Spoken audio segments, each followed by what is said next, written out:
नमस्ते दोस्तों, मैं आपका दोस्त मिस्टर सुभाष कुमार।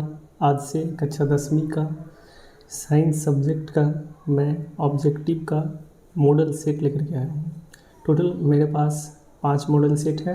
मैं इसका डिस्कशन यूट्यूब पे करा दूँगा। आज ये साइंस का मॉडल सेट मैं शुरू कर रहा हूँ। इसमें टोटल 80 क्वेश्चन है। आपको भी पता होगा कि बिहार बोर्ड जो है 80 क्वेश्चन पूछती है, लेकिन उसमें से केवल हमको 40 क्वेश्चन आसान बनाना रहता है। तो चलिए बिना देर करते हुए शुरू करते हैं।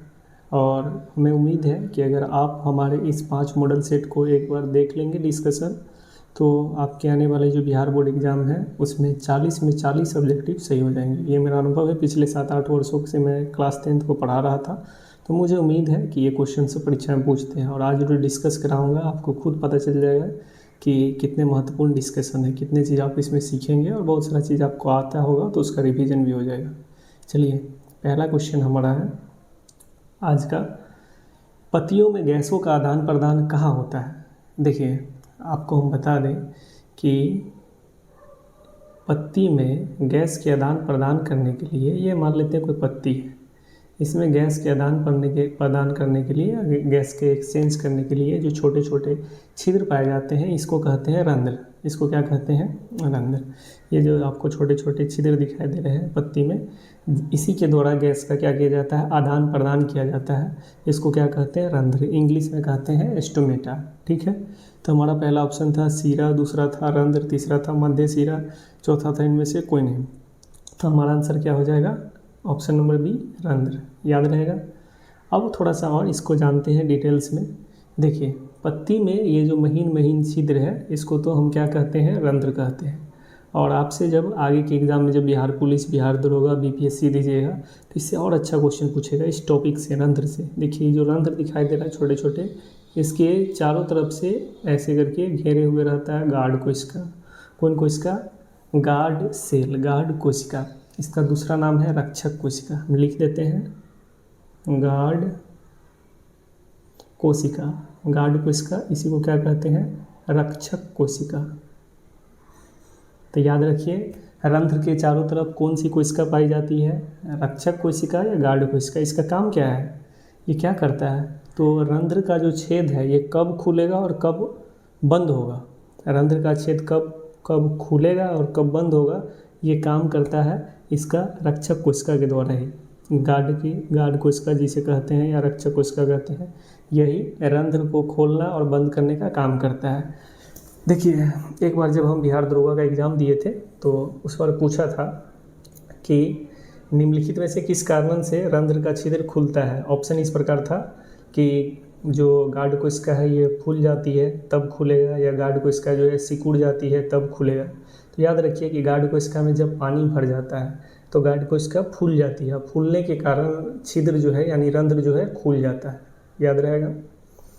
और जब गार्ड कोशिका में पानी जो है उड़ जाती है या सूख जाती है तो गार्ड कोशिका सिकुड़ जाती है, जिससे रंध्र का छिद्र सिकुड़ के छोटा हो जाता है और रंध्र का छिद्र क्या हो जाता है? बंद हो जाता है। तो ये बात आप याद रखिएगा कि गार्ड कोशिका ही रंध्र जो है पत्ता में जो महीन छिद्र है जिससे गैसों का आदान प्रदान होता है, इस छिद्र को खोलने और बंद करने का काम किसका है? गार्ड कोशिका का। और गार्ड कोशिका में पानी भरेगा तो गार्ड कोशिका फूल जाएगा और रंध्र का छेद खुल जाएगा। और गार्ड कोशिका में जब पानी खत्म हो जाएगा तो रंध्र का छिद्र क्या हो जाएगा? सिकुड़ जाएगा और रंध्र क्या हो जाएगा? बंद हो जाएगा। ठीक है, अब नेक्स्ट क्वेश्चन की ओर चलते हैं। चलिए, रक्त के कौन अवयव घायल स्थान से रक्त स्राव के मार्ग को रक्त का थक्का बनाकर अवरुद्ध करता है। सिंपल सा क्वेश्चन बात है कि जब हमारा हाथ पैर कट जाता है तो देखते होइएगा ब्लड निकलने लगता है, लेकिन थोड़ी देर के बाद रक्त क्या होता है? जमना शुरू कर देता है। आपका हाथ पैर अक्सर छिल जाता होगा, देखते होइएगा कि छिलने के बाद थोड़ा देर के बाद वहाँ पे खूंटी टाइप का बन जाता है। तो रक्त का कौन ऐसा अवयव है जो रक्त को जमने में मदद करता है या बहने से रक्त जो है बह रहा है उसको रोकता है, खूंटी बन करके, जम करके। याद रखिए, रक्त के कितने अवयव होते हैं? 4। रक्त के कितने अवयव होते हैं? 4। क्या क्या नाम है रक्त के अवयव का? तो देखिए, यहाँ पे कुछ नाम दिया हुआ और कुछ नहीं दिया हुआ। सबसे पहला नाम याद रखिएगा, प्लाज्मा। रक्त के अवयव 4 है, उसमें पहला नाम क्या है? प्लाज्मा। दूसरा नाम क्या है? आरबीसी। दूसरा नाम क्या है? आरबीसी, तीसरा नाम क्या है डब्ल्यूबीसी, तीसरा नाम क्या है डब्ल्यूबीसी, और चौथा नाम क्या है प्लेटलेट्स, प्लेटलेट्स। याद रहेगा। इस चारों चीज़ से ही मिलकर के हमारा क्या बनता है ब्लड बनता है। इस चारों अवयव में से कौन अवयव रक्त को जमाने में मदद करता है, तो याद रखिएगा प्लेटलेट्स, जो ऑप्शन नंबर किस में दिखाई दे रहा है सी में। देखिए ऑप्शन नंबर सी में दिखाई दे रहा है प्लेटलेट्स, तो ये हमारा क्या हो जाएगा आंसर हो जाएगा। लेकिन आने वाले एग्ज़ाम में, अच्छे एग्ज़ाम में आपसे क्वेश्चन पूछेगा केवल ये नहीं, आपसे पूछेगा कि हमारे शरीर में कौन ऐसा विटामिन है जो रक्त को जमाने में मदद करता है। विटामिन पूछेगा तो याद रखिएगा उस विटामिन का नाम क्या है के। कौन विटामिन के। तो किस विटामिन के कारण हमारा रक्त जमता है, विटामिन का नाम जब भी पूछे तो आप क्या आंसर मारिएगा विटामिन के। कौन सा विटामिन के, ठीक है। प्रोटीन भी पूछता है कि किस प्रोटीन के कारण हमारे शरीर में रक्त जमता है, तो याद रखिए 2 प्रोटीन है हमारे शरीर में रक्त जमाने वाला। पहला का नाम है प्रोथ्रोम्बिन, प्रोथ्रोम्बिन, पहला प्रोटीन का क्या नाम है प्रोथ्रोम्बिन, ठीक है। और दूसरा प्रोटीन जो जमाता है रक्त को उसका नाम क्या है फाइब्रिनोजेन, फाइब्रिनोजेन। आपको याद रहेगा कि किस प्रोटीन के कारण हमारा रक्त जमता है, तो पहला प्रोथ्रोम्बिन और दूसरा फाइब्रिनोजेन, याद रखिएगा। चलिए थोड़ा आरबीसी के बारे में बात कर लेते हैं कि लाल रक्त कोशिका जो है इसका जीवन काल कितना होता है 20 से लेकर के 120 दिन तक होता है। डब्ल्यूबीसी का जीवन काल कितना होता है 2 से 5 दिन होता है। आरबीसी जो है लाल रक्त कोशिका, इसको क्या दूसरा नाम क्या है आरबीसी का बताइए। तो आरबीसी को क्या कहते हैं थ्रोम्बोसाइट, आरबीसी को क्या इरिथ्रोसाइट, आरबीसी को क्या कहते हैं इरिथ्रोसाइट। डब्ल्यूबीसी का वैज्ञानिक नाम या दूसरा नाम क्या है आरबीसी का डब्ल्यूबीसी का, तो डब्ल्यूबीसी का दूसरा नाम है याद रखिएगा ल्यूकोसाइट। डब्ल्यूबीसी का दूसरा नाम क्या है ल्यूकोसाइट। और प्लेटलेट्स का जब वैज्ञानिक नाम पूछे या दूसरा नाम पूछे तो प्लेटलेट्स का वैज्ञानिक नाम क्या है थ्रोम्बोसाइट। लसिका क्या है, चलिए थोड़ा लसिका के बारे में भी आपको बता देते हैं। लसिका जो है पहले लसिका हमारे ब्लड का ही पार्ट है, लेकिन उसमें ना 2 चीज़ नहीं पाया जाता है। क्या क्या नहीं पाया जाता है, तो सबसे पहले उसमें नहीं पाया जाता है आरबीसी या ना उसमें पाया जाता है प्लेटलेट्स। क्या क्या नहीं पाया जाता है, ना पाया जाता है आरबीसी और ना पाया जाता है प्लेटलेट्स, जिसके कारण से लसिका को क्या कहते हैं रंगहीन द्रव। लेकिन कभी कभी इसका रंग हल्का सा पीला दिखाई पड़ सकता है। तो आपसे जब पूछे कि लसिका क्या है तो बताइएगा लसिका एक रंगहीन द्रव है जिसमें ना आरबीसी और ना प्लेटलेट्स पाया जाता है, ठीक है। इतना बात आपको याद रहेगा लसिका के बारे में। लसिका में क्या पाया जाता है, मेनली रूप से लसिका में डब्ल्यूबीसी पाया जाता है, जिसके कारण लसिका हमारे शरीर में क्या क्या काम करती है, तो लसिका हमारे शरीर में रोग प्रतिरोधक क्षमता को क्या करती है विकसित करती है। रोग प्रतिरोधक मतलब बीमारी से लड़ने की जो क्षमता है वो क्या करती है मजबूत करती है, ठीक है। दूसरा काम क्या है घाव भरने में लसिका क्या करता है मदद करता है। और तीसरा परिवहन का भी काम करता है हमारे शरीर में लसिका, ठीक है। नेक्स्ट क्वेश्चन है तीसरा, हाइड्रा में प्रजनन की विधि निम्नलिखित में से कौन सी है। तो आप हाइड्रा को देखे हुइएगा, हाइड्रा का आकार कुछ ऐसा रहता है। देखिए हम फोटो बना रहे हैं, इस टाइप का हाइड्रा रहता है। हाइड्रा में देखिएगा छोटा सा ऐसे करके, हाइड्रा जब बड़ा होगा थोड़ा सा तो मुकुल निकल जाता है, और ये यहाँ से फाइनली रूप से ये ऐसे करके ये छोटा सा पार्ट क्या हो जाता है कट जाता है, और क्या बन जाता है नया हाइड्रा बन जाता है। तो ये विधि क्या कहलाता है, इसका नाम क्या है, तो इसका नाम मुकुलन विधि है। कौन विधि है मुकुलन, याद रहेगा आपको। तो हाइड्रा में प्रजनन किस विधि के द्वारा होता है, तो मुकुलन विधि के द्वारा होता है, याद रखिएगा। ऑप्शन नंबर सी में दिया हुआ है, किस ऑप्शन में दिया हुआ है मुकुलन, ऑप्शन सी में। ऑप्शन ए में दिया हुआ है कायिक प्रवर्धन, नाम एक बार सुन लिए हैं तो चलिए थोड़ा सा कायिक प्रवर्धन को बता देते हैं। कायिक प्रवर्धन क्या है, कायिक प्रवर्धन क्या होता है कि कायिक प्रवर्धन प्रजनन की वैसी विधि है, अलैंगिक जनन की वैसी विधि है जिसमें कोई जीव का शरीर कट के, कोई पार्ट कट के उसको नया जीव उत्पन्न हो जाता है। जैसे कोई पौधा है, उसके जड़ से, तना से, पत्ती से, उसको अगर काट के मिट्टी में डाल दे तो वहाँ से नए पौधे उग जाएगा। तो ये विधि क्या कहलाएगा कायिक परिवर्धन। और कायिक प्रवर्धन से मुख्य रूप से प्रजनन पौधे में ही होता है। जैसे आपको पूछेंगे गन्ना किस विधि के द्वारा, गन्ना में जो है आगे गन्ना विकसित होता है, प्रजनन करता है, तो उसका हमारा आंसर क्या हो जाएगा, कायिक प्रवर्धन। क्योंकि गन्ना के हम क्या करते हैं, तना को काट देते हैं, मिट्टी में डालते हैं, वहाँ से नए पौधे डेवलप करते हैं। इसके अलावा आप देखिए होइएगा गुलाब के भी काट देते हैं तना, मिट्टी में डालते हैं, नया पौधा उग जाता है। आलू के तना को भी काट करके मिट्टी में डालते हैं, वहाँ से नया पौधा उगता है। तो यही विधि क्या कहलाता है, कायिक परिवर्धन। ठीक है, चलिए नेक्स्ट क्वेश्चन के ऊपर। अगला क्वेश्चन है हमारा चौथा, प्रकाश संश्लेषण में प्रकाश ऊर्जा रूपांतरित होती है। पहले ये बताइए, ऑप्शन ए में यांत्रिक ऊर्जा, ऑप्शन बी में जल, ऑप्शन सी में रासायनिक ऊर्जा, ऑप्शन डी में ग्लूकोज। चलिए, तो इसका आंसर क्या है, याद रखिएगा कि प्रकाश संश्लेषण में ऊर्जा का रूपांतरण जब भी पूछे तो याद रखिएगा प्रकाश ऊर्जा का रूपांतरण किस में होता है, रासायनिक ऊर्जा में। ऑप्शन नंबर सी में दिया हुआ है रासायनिक ऊर्जा। ठीक है, अब थोड़ा सा प्रकाश संश्लेषण को समझते हैं। प्रकाश संश्लेषण सबसे पहले पौधों में भोजन बनाने की एक प्रक्रिया है। प्रकाश संश्लेषण क्या है, पौधों में भोजन बनाने की प्रक्रिया को क्या कहते हैं, प्रकाश संश्लेषण। ठीक है, यह पौधे जिस विधि से अपना भोजन बनाता है उस विधि को क्या कहते हैं, प्रकाश संश्लेषण कहते हैं। ठीक है, आगे प्रकाश संश्लेषण के लिए क्या क्या चाहिए, तो प्रकाश संश्लेषण के लिए समीकरण पहले एक याद रखिए, इस समीकरण से ही सारा खेल है। तो प्रकाश संश्लेषण का समीकरण क्या होता है, 6CO2 प्लस 12H2O, ऊपर में हो गया सूरज का प्रकाश, नीचे में हो गया क्लोरोफिल।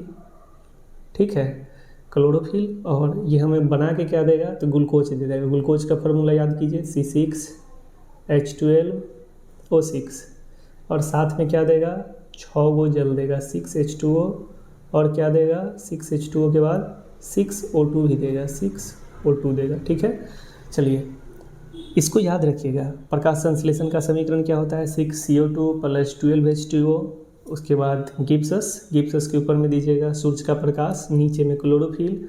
जब हम ये चार चीज़ देते हैं, पहला चीज़ क्या है, देखिए ध्यान से, आपको हम दिखा रहे हैं दूसरे कलर से। पहला चीज़ है ये कार्बन डाइऑक्साइड, CO2। पौधे खाना बनाने के लिए किसका उपयोग करते हैं, कार्बन डाइऑक्साइड का।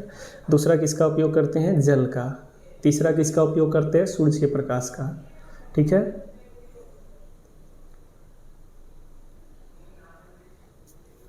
और चौथा किसका उपयोग करते हैं, क्लोरोफिल का। याद रखिएगा इतना सारा चीज़ कि पेड़ पौधों को भोजन बनाने के लिए चार चीज़ चाहिए, CO2, कार्बन डाइऑक्साइड, जल H2O, सूरज का प्रकाश और क्लोरोफिल। ये चार चीज़ चाहिए। ये चार चीज़ देंगे तो पौधे हमें क्या बना के देंगे, खाना में क्या बनाता है पौधा, ग्लूकोज, C6H12O6, ये ग्लूकोज बनाएगा, थोड़ा सा जल बनाएगा, और हम लोग के लिए प्राणवायु ऑक्सीजन देगा, O2 देगा। ठीक है, तो ये इक्वेशन याद रखिएगा। नेक्स्ट क्वेश्चन पे चलते हैं। इनमें स्वपोषी कौन है, देखिए कितना अच्छा क्वेश्चन है। क्वेश्चन हमको बता रहा है कि स्वपोषी कौन है, किसको, स्वपोषी को। तब बताइए स्वपोषी किसे कहते हैं, स्वपोषी वैसे जीव जो अपना भोजन स्वयं बनाते हैं उसे हम क्या कहते हैं, बोले स्वपोषी। फिर से बोलिए, वैसे जीव जो अपना भोजन स्वयं बनाते हैं उसे हम क्या कहते हैं, स्वपोषी कहते हैं। जैसे हरा पेड़ पौधा, घास, शैवाल, ये सब अपना भोजन क्या बनाता है, स्वयं बनाता है। हरा पेड़ पौधा, घास, शैवाल, दुनिया में यही ऐसा प्राणी है जो अपना भोजन स्वयं बनाता है, इसलिए इसे क्या कहते हैं, हम स्वपोषी कहते हैं। तो इसका आंसर क्या हो जाएगा, पचमा का ऑप्शन ए में लिखा हुआ है हरा पेड़ पौधा, तो यही हमारा क्या हो जाएगा, स्वपोषी का उदाहरण।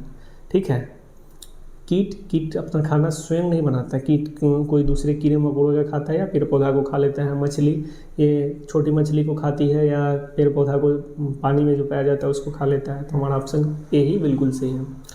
छठा है, अग्नाशिक रस में क्या पाया जाता है, मतलब अग्नाशिक रस में पाया जाता है क्या, वो हमसे पूछा है छठा में। तो इसको देख लेते हैं। आपको मालूम होना चाहिए कि अग्नाशय रस, जिसको पूर्ण पाचक रस कहते हैं, आपको हम पढ़ाए होंगे कभी न कभी, नहीं पढ़ाए तो भी बता रहे हैं, याद रखिए।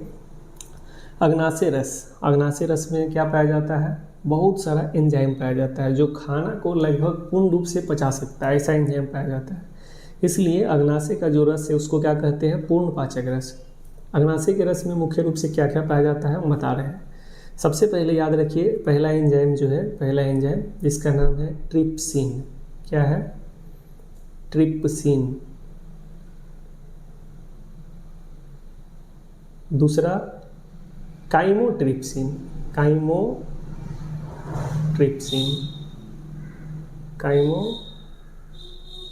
ट्रिप्सिन, याद रहेगा, पहला ट्रिप्सिन, दूसरा कैमोट्रिप्सिन और तीसरा यहाँ देखिए लाइपेज और चौथा क्या है एमाइलेज। इतना याद रखिएगा। फिर से बोल रहे हैं अग्नाशय रस में क्या क्या पाया जाता है, तो आप याद रखिएगा ट्रिप्सिन, कैमोट्रिप्सिन, लाइपेज, एमाइलेज। ठीक है, ऑप्शन ए में दिया हुआ है ट्रिप्सिन, खाली कैमोट्रिप्सिन इसमें नहीं है तो वो भी याद रखिएगा, कैमोट्रिप्सिन भी पाया जाता है। एक बार काम भी बता देते हैं, ट्रिप्सिन और कैमोट्रिप्सिन ये क्या करता है, प्रोटीन को पचाता है। आप याद रखिएगा कि अग्नाशय के जो रस है जिसे पूर्ण पाचक रस कहते हैं, इसमें ट्रिप्सिन और कैमोट्रिप्सिन एंजाइम पाया जाता है जिसका काम क्या है, प्रोटीन को पचाना। ऑप्शन बी में ध्यान से देखिए लाइपेज लिखा हुआ है, लाइपेज 100 को जॉ पढ़ते हैं इसलिए हम लाइपेज को लाइपेज पढ़ते हैं, आप भी पढ़िएगा लाइपेज। तो लाइपेज एंजाइम का काम क्या है, तो लाइपेज एंजाइम वसा को पचाता है। पूछेगा आपके शरीर में, मानव के शरीर में वसा को पचाने वाला एंजाइम कौन है, तो लाइपेज।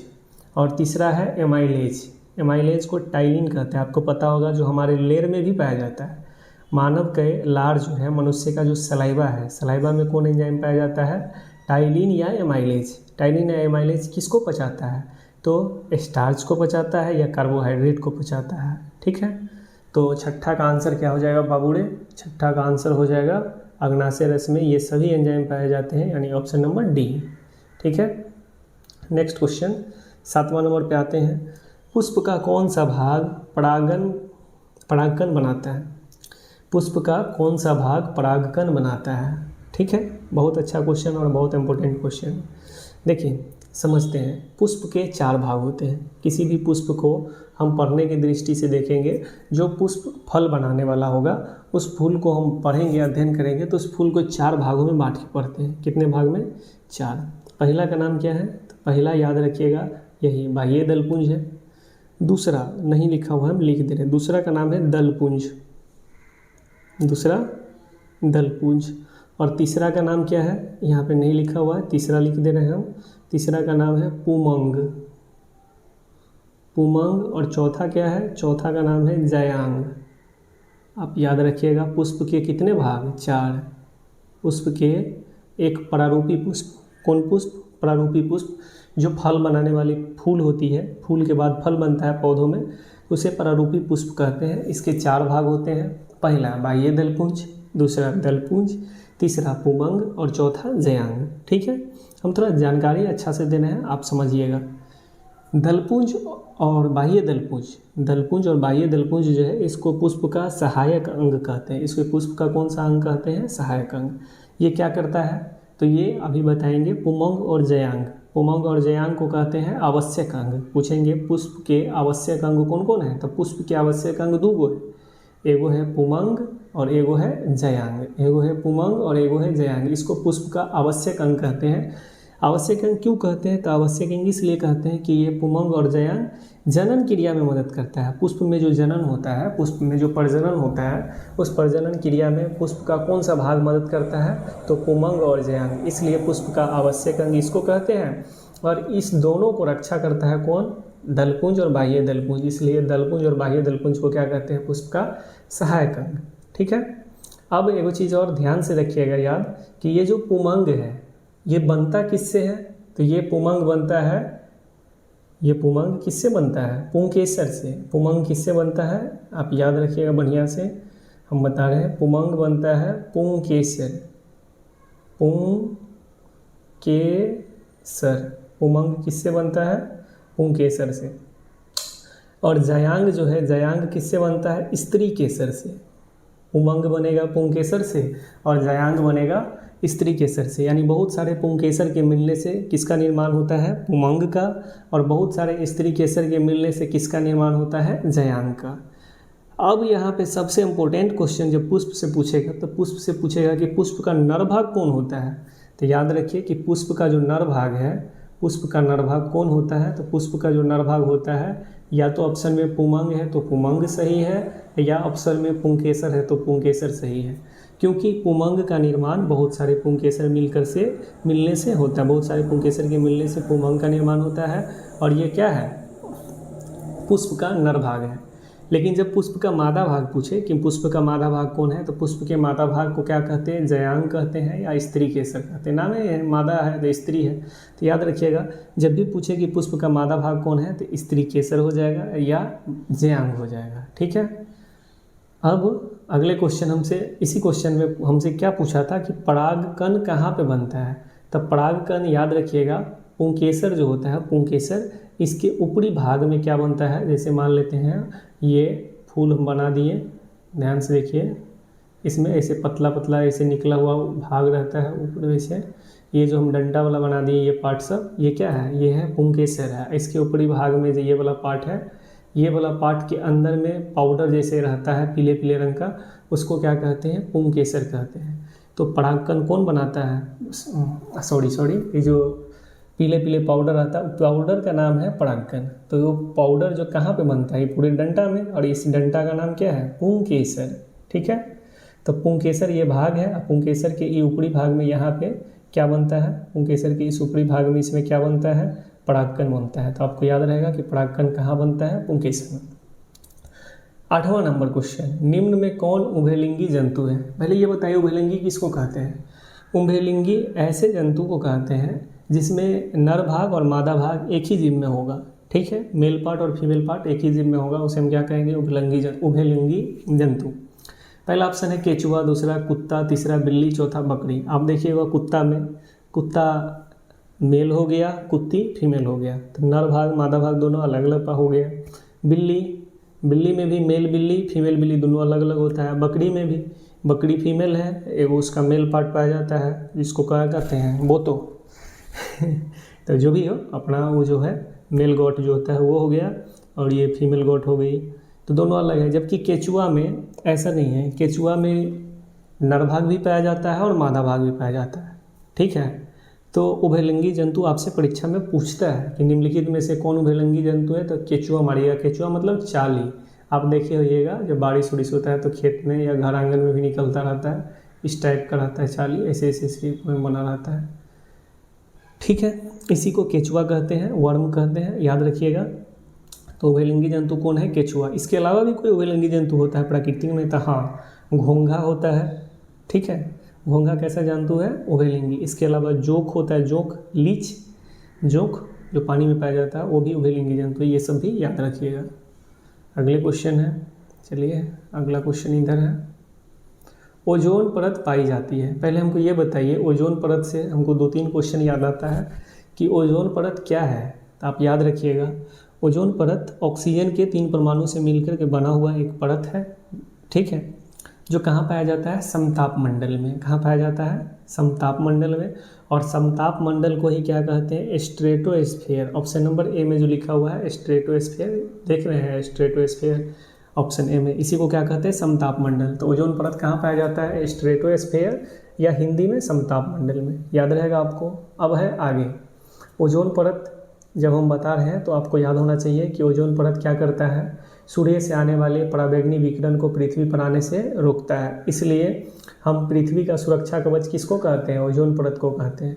अगर सूर्य से आने वाला पराबैंगनी विकिरण पृथ्वी पे आ जाए, ओजोन परत नहीं रहेगा तो पृथ्वी पे आ जाएगा। और जब पराबैंगनी विकिरण पृथ्वी पे आएगा तो याद रखिएगा, अगर हमारे आँख पे पड़ेगा तो हमको क्या हो जाएगा, मोतियाबिंद। स्किन पे, त्वचा पे पड़ेगा, चमड़ा पे पड़ेगा तो हमको क्या हो जाएगा, त्वचा कैंसर हो जाएगा। और इससे कौन बचाता है, ओजोन परत बचाता है। लेकिन हम लोग दिन प्रतिदिन हम ओजोन परत को क्या कर रहे हैं, मानव नुकसान पहुंचाते जा रहे हैं। ओजोन परत को नुकसान किससे होता है, CFC से होता है। ओजोन परत को नुकसान किससे होता है, CFC से। CFC मतलब C से क्लोरो, F से फ्लोरो, C से कार्बन।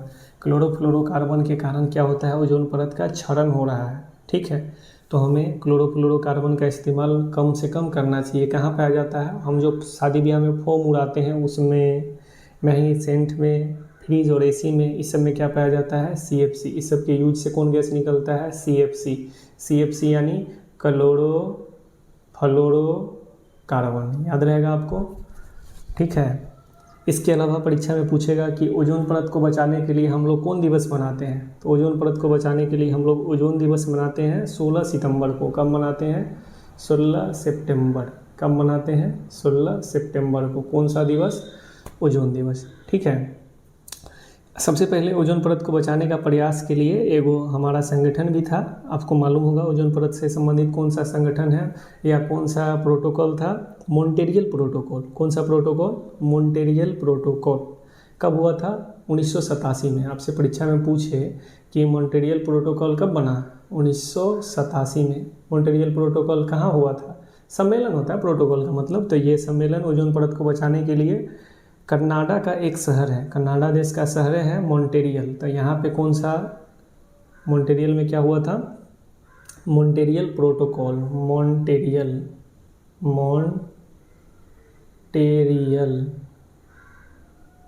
प्रोटोकॉल।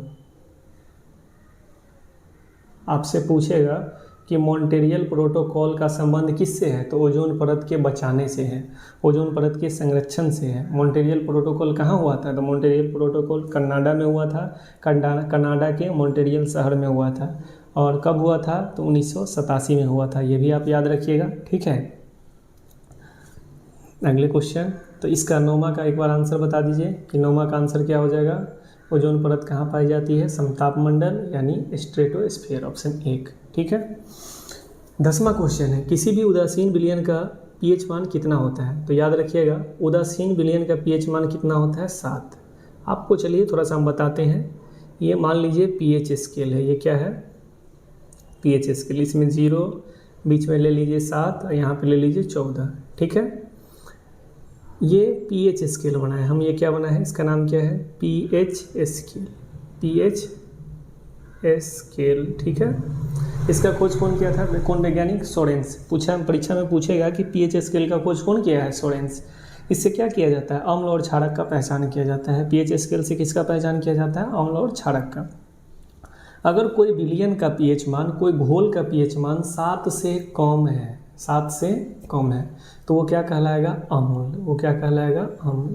किसी विलयन का पीएच मान 7 से कम है तो वो क्या कहलाएगा? अम्ल। अम्ल यानी एसिड। ठीक है। अगर किसी विलयन का पीएच मान 7 से ज़्यादा है, 7 से ज़्यादा है यानी 7.1 है, 7.2 है, 8 है, 8.1 है, ऐसे बढ़ता है, 7 से थोड़ा सा भी ज़्यादा है, कहाँ तक है? 14 तक। तो ये सब क्या कहलाता है? क्षारक। क्या कहलाता है? क्षारक। क्षारक यानी बेस। अगर किसी विलयन का पीएच मान 7 से कम है तो हो जाएगा अम्ल, और किसी विलयन का पीएच मान 7 से अधिक है तो वो क्या कहलाएगा? क्षारक। लेकिन अगर 7 ही है, ना 7 से ज़्यादा ना 7 से कम, केवल 7 है, तो इसको कहेंगे उदासीन विलयन। ठीक है। लवण जो है, लवण इसी में आता है, उदासीन विलयन का ही उदाहरण है लवण। ठीक है। तो हमारा क्या हो जाएगा? हमारा आंसर हो जाएगा कि किसी उदासीन विलयन का पीएच मान कितना होता है? तो 7 होता है। पीएच मान कुछ आपको इम्पोर्टेंट बता रहे हैं, वो याद रखिएगा। ठीक है। पीएच मान में सबसे पहले आप याद रखिए कि उदासीन विलयन, उदासीन घोल का पीएच मान कितना होता है? 7। नमक का पीएच मान कितना होता है? 7।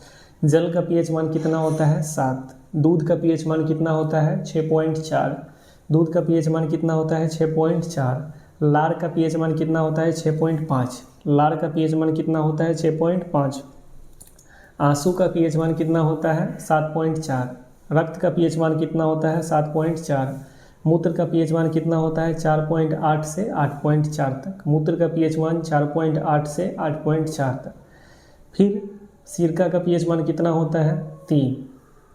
सिरका का पीएच मान 3। सिरका में कौन सा अम्ल पाया जाता है? याद रखिएगा एसिटिक अम्ल। सिरका का पीएच मान कितना होता है? 3। शराब का पीएच मान कितना होता है? 2.8, 2.8। सिरका का पीएच मान बता दिए 3, शराब का पीएच मान 2.8। नींबू का पीएच मान सबसे आसान नींबू का है। नींबू का कितना है? 2.4, 2.4। आप गाना भी सुने होइएगा, एगो नींबुआ 2-4 गो मिर्ची। तो देख रहे हैं, नींबुआ 2-4 गो मिर्ची है ना, उसे आप रिलेट करिएगा कि नींबू का पीएच मान कितना है? 2.4।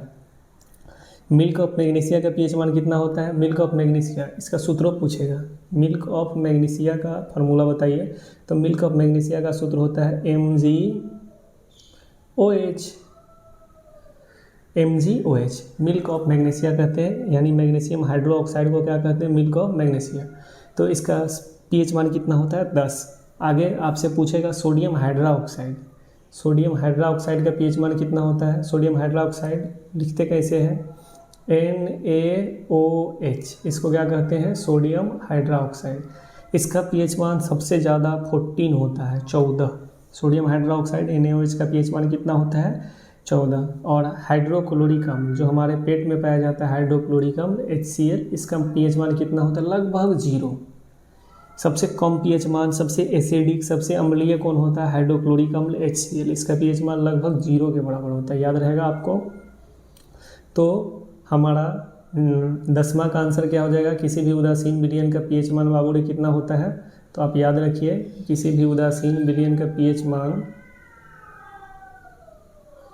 7 होता है, ऑप्शन नंबर बी, ठीक है। अगला है 11 नंबर की अम्ल का पीएच मान कितना होता है। अम्ल का पीएच मान कितना होता है अभी बताएं, 7 से कम होता है, तो ऑप्शन नंबर ए 7 से कम, ठीक है। 12 नंबर पे आइए। 12 नंबर क्वेश्चन क्या कहता है, ऑक्जेलिक अम्ल का प्राकृतिक स्रोत निम्न में से कौन है। ऑक्जेलिक अम्ल याद रखिएगा, ऑक्जेलिक अम्ल पाया जाता है टमाटर में। ऑक्जेलिक अम्ल किसमें पाया जाता है, टमाटर में। ऑप्शन ए में संतरा दिया हुआ है, संतरा में कौन सा अम्ल पाया जाता है, सिट्रिक अम्ल। सिट्रिक अम्ल और किसमें पाया जाता है, संतरा के अलावा, तो नींबू में। नींबू और संतरा में कौन सा अम्ल पाया जाता है, सिट्रिक अम्ल। टमाटर में कौन सा अम्ल पाया जाता है, टमाटर में अभी बताए हैं ऑक्जेलिक अम्ल। सिरका, सिरका में कौन सा अम्ल पाया जाता है, सिरका में पाया जाता है एसीटिक अम्ल। सिरका में कौन सा अम्ल पाया जाता है, याद रखिएगा, सिरका में एसीटिक अम्ल। फिर से बोलिए, सिरका में कौन सा अम्ल पाया जाता है, सिरका में पाया जाता है एसीटिक अम्ल। इमली में कौन सा अम्ल पाया जाता है, इमली में टॉर्क्ट्रिक अम्ल पाया जाता है। इमली में कौन सा अम्ल पाया जाता है, टॉर्क्ट्रिक अम्ल, ठीक है। चलिए आपको हम बता रहे हैं कुछ और इसके अलावा भी परीक्षा में हम जो खूब पूछता है, सबसे ज़्यादा पूछता है चींटी के डंक में, चींटी काट लेता है, वो जो पीछे से डंक मारता है उसका बात कर रहे हैं। मधुमक्खी के डंक में, उसके अलावा नेटल एक पौधा होता है, उस पौधा में आपको टच हो जाएगा, ऐसे कांटा जैसे रहता है उसके पत्ता में, वो नेटल उसको कहते हैं, नेटल का पौधा। उसके पत्ता भी चुभ जाएगा तो आपको दर्द होगा। इस सब में कौन सा अम्ल पाया जाता है, तो याद रखिएगा, बिढ़नी हो, मधुमक्खी हो, चींटी हो, इस सब के डंक, नेटल का पौधा हो, इस सब के डंक में कौन सा पाया जाता है, फॉर्मिक या मेथेनोइक अम्ल। कौन सा, मेथेनोइक, मेथेनोइक, या इसका दूसरा नाम क्या है, फॉर्मिक, फॉर्मिक अम्ल, ठीक है। फॉर्मिक या मेथेनोइक अम्ल जो है ये मधुमक्खी में, चींटी के डंक में, बिढ़नी में, इसके अलावा नेटल का जो पौधा है उस सब में क्या, कौन सा अम्ल पाया जाता है, तो यही अम्ल पाया जाता है, फॉर्मिक या मेथेनोइक अम्ल। इसके अलावा आंवला में कौन सा अम्ल पाया जाता है, एस्कॉर्बिक अम्ल। खट्टा दूध में कौन सा अम्ल पाया जाता है, लैक्टिक अम्ल। दही में कौन सा अम्ल पाया जाता है, दही में भी लैक्टिक अम्ल। दूध और दही जो भी समान हो, अगर दूध से रिलेटेड चीज़ हो तो उसमें लैक्टिक वर्ड का यूज़ किया जाता है। कौन सा वर्ड, चलिए हम एक बार डिटेल्स बताते हैं। लैक्टिक, लैक्टिक कई वो क्वेश्चन यहाँ पे हम बता रहे हैं, ध्यान से देखिएगा। लैक्टिक से याद रखिएगा, सबसे पहले लैक्टिक अम्ल किसमें पाया जाएगा, दही में। और खट्टा दूध में, नॉर्मल दूध जो आता है वो खट्टा नहीं होता है, इसलिए दूध में कोई अम्ल नहीं है। लेकिन जब दूध फटने वाला रहता है, फट जाता है, तो वो खट्टापन आ जाता है दूध में, तो उस दूध में, खट्टा दूध जब ये पूछेगा तो उसमें कौन अम्ल हो जाएगा, लैक्टिक अम्ल। दही में कौन सा अम्ल पाया जाता है, लैक्टिक अम्ल। इसके अलावा दूध में कितना पानी मिला हुआ है उसका जो चेक करते हैं प्यूरीफायर की, दूध शुद्ध है कि अशुद्ध है, कैसा दूध है, तो उसको चेक करने के लिए हम कौन सा मीटर का इस्तेमाल करते हैं, लैक्टोमीटर। याद रखिएगा, दूध की शुद्धता किस मीटर से मापी जाती है, लैक्टोमीटर से, ठीक है। इसके अलावा दूध को दही में बदलने वाला बैक्टीरिया का नाम क्या है, लैक्टोबैसिलस। तो लैक्टो वर्ड से याद रहेगा आपको कि लैक्टो वर्ड जो है दूध के लिए इस्तेमाल किया जाता है। रिवीजन करा देंगे एक बार। खट्टा दूध में या दही में कौन सा अम्ल पाया जाएगा, लैक्टिक अम्ल। दूसरा, दूध की शुद्धता किससे मापी जाएगी, लैक्टोमीटर से मापी जाएगी। दूध को दही में बदलने वाला बैक्टीरिया का नाम क्या है, लैक्टोबैसिलस। क्लियर है।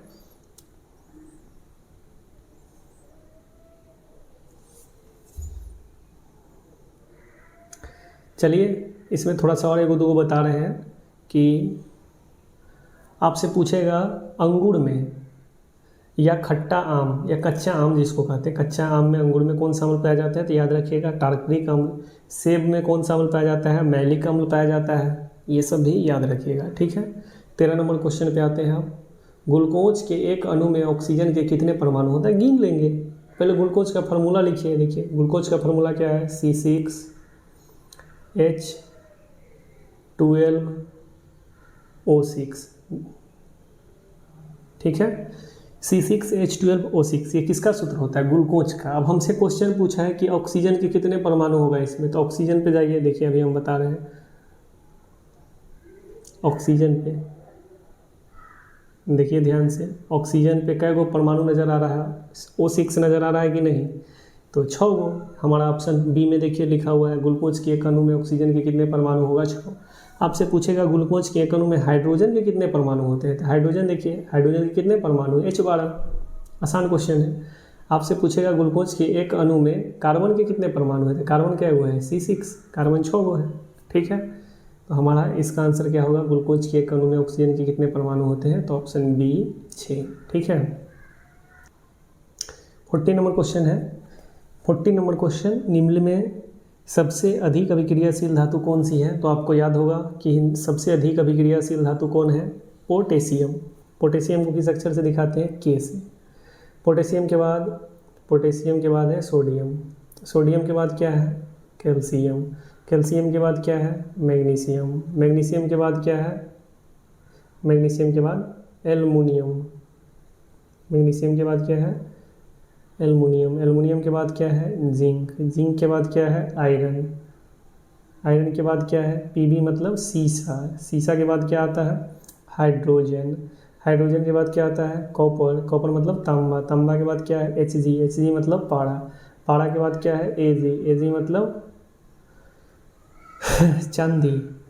लास्ट में एयू। एयू मतलब सोना। फिर से रिवीजन कीजिए, एक बार रिवीजन करा देते हैं इसको। बढ़िया क्वेश्चन है, शुरू में का 2-3 को याद कर लीजिए आप, और लास्ट में का 1-2 याद कर लीजिएगा, आपका काम हो जाएगा। सबसे अधिक अभिक्रियाशील धातु पूछे कि सबसे अधिक अभिक्रियाशील धातु कौन सी है, तो आप याद रखिएगा सबसे अधिक अभिक्रियाशील धातु कौन सी है? पोटेशियम। उसके बाद कौन है? सोडियम, ठीक है। उसके बाद कौन है? कैल्शियम। तो सबसे अधिक अभिक्रियाशील पूछेगा तो पोटेशियम। पोटेशियम के बाद सोडियम। सोडियम के बाद कैल्शियम। याद रखिए, पोटेशियम, सोडियम, कैल्शियम, कम से कम शुरू में का 3 को याद रखिए। सबसे अधिक अभिक्रियाशील धातु कौन सी है? पोटेशियम। उसके बाद सोडियम, उसके बाद कैल्शियम, ठीक है। और सबसे कम अभिक्रियाशील का जब बात करें तो जो सबसे लास्ट में होगा, सबसे लास्ट में कौन है? एयू। यू मतलब सोना, सबसे कम अभिक्रियाशील है इसमें, इसीलिए जंग वंग नहीं लगता है, तब ना इसका उपयोग आभूषण में करते हैं, कान में, नाक सब में, इस समय करते हैं, ठीक है। सोना के बाद कौन है? चांदी। सबसे कम अभिक्रियाशील पूछेगा तो याद रखिएगा, पहले मारिएगा सोना, अगर ऑप्शन में सोना नहीं है तो चांदी, ठीक है। और सबसे ज़्यादा अभिक्रियाशील पूछेगा तो आपको क्या मानना है? पोटेशियम। पोटेशियम ऑप्शन में नहीं है, मान लीजिए सोडियम, कैल्शियम, मैग्नीशियम, एल्युमिनियम, ये 4 गो दे देगा, ये 4 गो, सोडियम दे दे, कैल्शियम दे दे, मैग्नीशियम दे दे, एल्युमिनियम दे दे, तो इस चारों में क्या आंसर हो जाएगा? सोडियम। लेकिन अगर पोटेशियम है तो सबसे अधिक अभिक्रियाशील क्या होगा? पोटेशियम, ठीक है। चलिए नेक्स्ट क्वेश्चन पे, इनमें कौन सी अधातु चमकीला होता है? याद रखिएगा, अब देखिए भी होइएगा। आयोडीन जो है यानी नमक जो है सबसे क्या होता है? नमक में पाया जाता है आयोडीन, और ये सबसे क्या होता है? चमकीला होता है। हम जानते हैं धातु चमकीला होता है, अधातु नहीं। लेकिन अधातु एगो अपवाद, ऐसा अपवाद है जो आप याद रखिएगा कि कौन सा अधातु है लेकिन वो चमकीला है, तो अपवाद हो गया। तो उस अधातु का नाम बताइए जो चमकीला होता है, तो हमारा आंसर क्या हो जाएगा? आयोडीन। कहाँ पाया जाता है? नमक में, ठीक है। अगला क्वेश्चन है पित्तल। पित्तल क्या है? धातु है, क्या धातु है, कि मिश्र धातु है, कि उपधातु है? मिश्र धातु किसको कहते हैं पहले ये बताइए। मिश्र धातु कहते हैं 2 या 2 से अधिक धातु के मिलने से जो नए मिश्रण बनता है, जो नए धातु या पदार्थ बनते हैं, उसे क्या कहते हैं? मिश्र धातु। तो पित्तल 2 चीज़ से मिलकर बनता है। हमारा जो ये पित्तल है, ये पित्तल क्या चीज़ से मिलकर बनता है? 2 चीज़ से। एगो बनता है कॉपर से और एगो बनता है जस्ता से। जस्ता को जिंक कहते हैं, जस्ता से। कॉपर को और जस्ता को दोनों को मिला देंगे तो क्या बन जाएगा? पित्तल। तो पित्तल कैसी धातु हो गई हमारी? याद रखिए 16 का आंसर क्या हो जाएगा? मिश्र धातु, ठीक है। किस किस चीज़ से बना है पित्तल? कॉपर से और जस्ता से। अगला क्वेश्चन है कि आधुनिक आवर्त सारणी में 36 कतार की संख्या कितनी होती है? बड़ा अच्छा क्वेश्चन है, आप कंफ्यूज कीजिएगा। यहाँ पे हम अच्छा से डिटेल्स में समझा रहे हैं कन्फ्यूजन दूर करने के लिए। पहले याद रखिए, एगो होता है आवर्त सारणी और एगो होता है आधुनिक आवर्त सारणी। हम लिख रहे समझा रहे हैं आपको, ठीक है। एगो होता है क्या? आवर्त सारणी, सिंपल लिखल रहेगा आवर्त सारणी। एगो में क्या है, ध्यान से देखिए यहाँ पे, आधुनिक आवर्त सारणी। दूसरा क्या होता है, आधुनिक। आधुनिक वर्ड एगो में लगल है, एगो में आधुनिक वर्ड नहीं लगल है, ठीक है। अब समझना है आपको बढ़िया से। सबसे पहले आवर्त सारणी आया कि आधुनिक आवर्त सारणी, तो सबसे पहले खोज हुआ था आवर्त सारणी का। इसका खोज कौन किए थे, तो इसका खोज किए थे मेंडलीव नामक वैज्ञानिक, मेंडलीव, ठीक है। आवर्त सारणी का खोज कौन वैज्ञानिक किए, मेंडलीव। जबकि आधुनिक आवर्त सारणी का खोज किसने किया है, तो आधुनिक आवर्त सारणी का खोज किया है मोसले। आधुनिक आवर्त सारणी का खोज कौन किया है, आधुनिक आवर्त सारणी का खोज कौन कौन किया है, आधुनिक आवर्त सारणी का खोज मोसले, ठीक है। और जो सिंपल आवर्त सारणी था, आवर्त सारणी, इसका खोज कौन किया है, मेंडलीव। आवर्त सारणी का खोज कौन किया, मेंडलीव, ठीक है। पहले आया था आवर्त सारणी जिसका खोज किया था मेंडलीव। बाद में इस आवर्त सारणी में कुछ दोष पाया गया जो मेंडलीव बनाया है, तो इसके स्थान पे कौन आवर्त सारणी आया, आधुनिक आवर्त सारणी, जिसका खोज कौन किया था, मेंडलीव के चेला मोसले जी, ठीक है। दोनों में अंतर क्या है, तो पहला बात याद रखिएगा कि आवर्त सारणी जो था इसमें वर्ग जो था, वर्ग मतलब उदर्घ स्तंभ, ऐसे करके ऊपर से जो नीचे था, जिसको समूह भी कहते हैं, यानी वर्ग पूछेगा कि वर्ग कितना था आवर्त सारणी में और आधुनिक आवर्त सारणी में, तो दोनों में अलग अलग था। आवर्त सारणी में वर्ग का संख्या 9 था, जबकि आधुनिक आवर्त सारणी में वर्ग का संख्या कितना है, 18। याद रखिए, आवर्त सारणी में वर्ग कितना था, 9, जबकि आधुनिक आवर्त सारणी में वर्ग कितना है, 18। और क्षैतिज कतार, सूतल वाला लाइन, दोनों में सेम है। आवर्त सारणी में भी क्षैतिज कतार था 7, और आधुनिक आवर्त सारणी में भी क्षैतिज कतार क्या था, 7। यही हमसे पूछा है कि आधुनिक आवर्त सारणी में क्षैतिज कतार कितना था, तो 7 मानना है, 7। और पूछता कि सीधे आवर्त सारणी में कितना क्षैतिज कतार था, तो भी हमारा आंसर हो जाता 7। लेकिन अगर क्वेश्चन पूछता कि आवर्त सारणी में वर्ग कितना था, तो आवर्त सारणी में वर्ग था 9, और आधुनिक आवर्त सारणी में वर्ग कितना था, 18, ठीक है। चलिए नेक्स्ट क्वेश्चन पे, चलिए नेक्स्ट क्वेश्चन 18 नंबर पे आते हैं। लाल तथा हरे वर्णों के प्रकाश के मिलने पर किस वर्ण का प्रकाश उत्पन्न होगा। वर्ण का मतलब रंग होता है, यानी लाल और हरा रंग को मिलाएंगे तो कौन सा रंग उत्पन्न होगा, हमसे ये पूछा गया है। तो चलिए सबसे पहले हम देखते हैं, रंग के बारे में समझते हैं। आपको बता दें, रंग को ना 3 भागों में बांट कर पढ़ा जाता है। कितने भाग में बांट के पढ़ा जाता है, 3।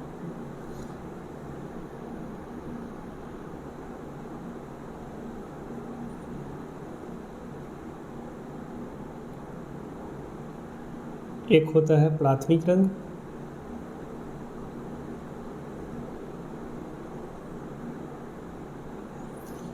एक होता है द्वितीयक रंग,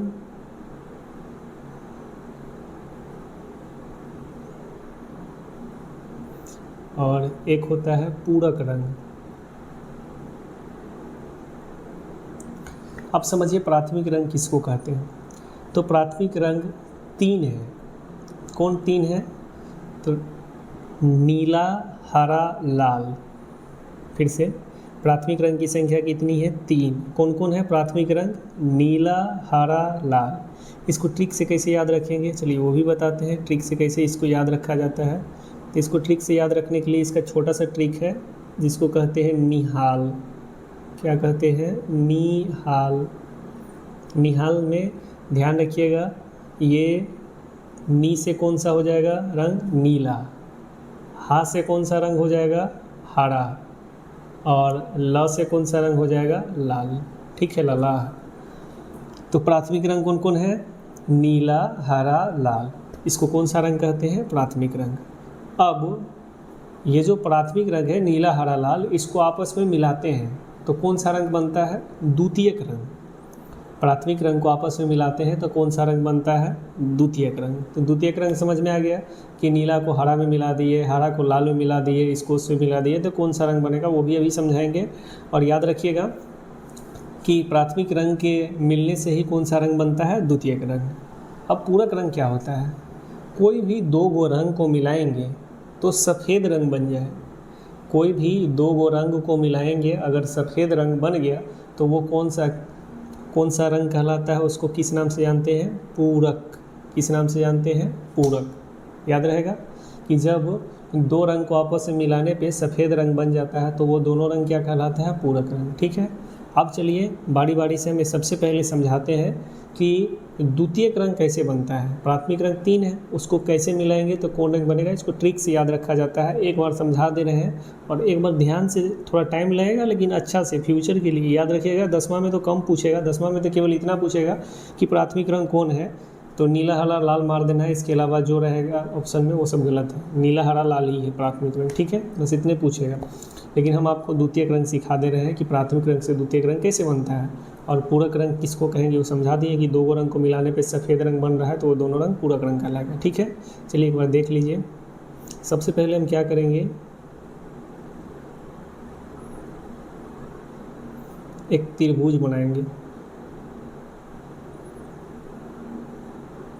और यहाँ से चालू करेंगे लिखना। यहाँ पे हो गया नीला, यहाँ पे हो गया हरा और यहाँ पे हो गया लाल। ये प्राथमिक रंग है, इसको यहाँ पे रख देंगे। अब आपको याद करना क्या है वो ध्यान दीजिएगा। आपको याद करना है, यहाँ पे लिखना है पीला, यहाँ पे लिखना है पीकॉक नीला। पीकॉक, मेरे बात को सुनिएगा, लिखने में थोड़ा प्रॉब्लम हो रहा है, अभी हमको प्रैक्टिस नहीं हुआ इसलिए। पीकॉक नीला, और इसको कहते हैं यहाँ पर मैजेंटा। मैजेंटा, ठीक है। अब समझने वाला बात इम्पोर्टेंट है, समझना क्या है वो ध्यान से देखिएगा, यही समझना मेन है। लाल को ऊपर में ध्यान से देखिए तो यहाँ पे क्या चीज़ है, लाल है। यहाँ पे क्या चीज़ है, लाल, और यहाँ पे क्या चीज़ है, हरा।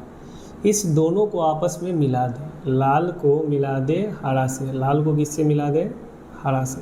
तो जब लाल को हम हरा से मिलाएंगे तो बन क्या रहा है, पीला। याद रखिएगा, लाल को हरा में मिला देंगे तो कौन सा रंग बनेगा, पीला। उसी प्रकार लाल को नीला से मिला दे, इस लाल को मिला दे नीला से तो क्या बन जाएगा, मेजेंटा। लाल को मिला दे नीला से तो क्या बन जाएगा, मेजेंटा। फिर आप नीचे में देखिए, हरा को नीला से मिला दे, यहाँ है हरा, यहाँ है नीला, इस दोनों को मिलाने से कौन सा रंग बनता है, पीकॉक नीला। इतना याद हो गया। फिर से बोलिए, फिर से बोलिए, एक बार हम आपको बता रहे हैं, फिर से बोलिए। लाल को, इस लाल को मिला देंगे हरा में तो कौन रंग बनेगा, पीला। फिर इस लाल को मिला देंगे नीला में तो कौन रंग बनेगा, मैजेंटा। फिर इस हरा को मिला देंगे नीला से तो कौन रंग बनेगा, पीकॉक नीला। इतना याद रहेगा। अब आगे चलते हैं, अब आगे चलते हैं। तो ये जो बना, पीला बना या मैजेंटा बना या पीकॉक नीला बना, इसको क्या कहेंगे, इसको कहेंगे पीला मैजेंटा पीकॉक नीला को द्वितीयक रंग। ठीक है, अब समझिए यहाँ पे ध्यान से। अब पूरक रंग कौन कौन बनेगा, तो कॉर्नर से मिलाइए ऐसे करके, एक कॉर्नर है, इस कॉर्नर से मिलाइए ऐसे करके, ठीक है। इस कॉर्नर से इसको मिलाइए और इस कॉर्नर से इसको मिलाइए, ठीक है। तो ध्यान से देखिए, ऊपर से बात करते हैं, यहाँ से आप ध्यान दीजिएगा, यहाँ से तो आपको सारा चीज़ समझ में आएगा। ये लाल को मिला दिए पीकॉक नीला में, किसको किससे मिला दिए, लाल को मिला दिए पीकॉक नीला में। तो लाल को पीकॉक नीला में मिला देंगे तो क्या बन जाएगा, सफ़ेद। तो यानी लाल और पीकॉक नीला के मिलने से सफ़ेद रंग बनेगा, ठीक है। फिर इस कॉर्नर पे आइए, नीला, नीला को मिला देंगे पीला में। फिर से देखिए, नीला को किससे मिला रहे हैं, पीला। पीला कहाँ है, नीला कहाँ है, आप ध्यान से देखिएगा। नीला को मिला दिए पीला से, तो नीला को भी पीला से मिला देंगे तो क्या बन जाएगा, सफ़ेद। इस कॉर्नर वाला को इस बीच वाला से मिला देंगे तो क्या बन जाएगा, सफ़ेद।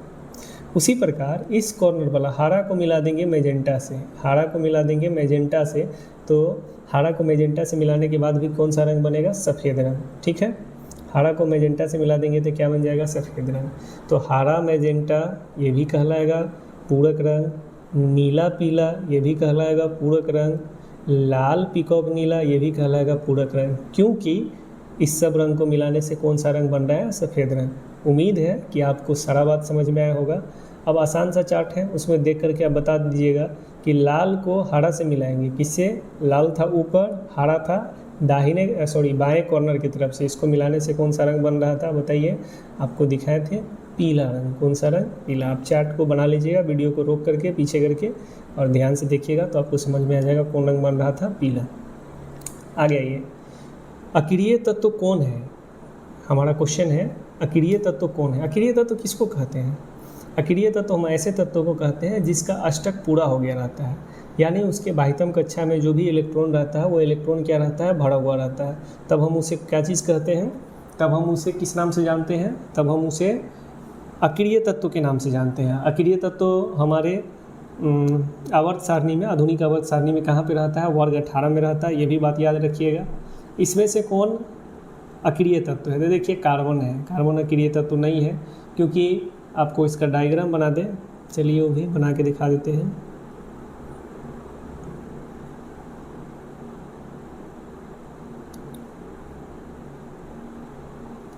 कार्बन की पहला कक्षा में क्या इलेक्ट्रॉन रहता है? 2 इलेक्ट्रॉन। ठीक है, चाहे कोई भी पदार्थ होगा उसकी पहला कक्षा में अधिक से अधिक 2 ही इलेक्ट्रॉन होगा।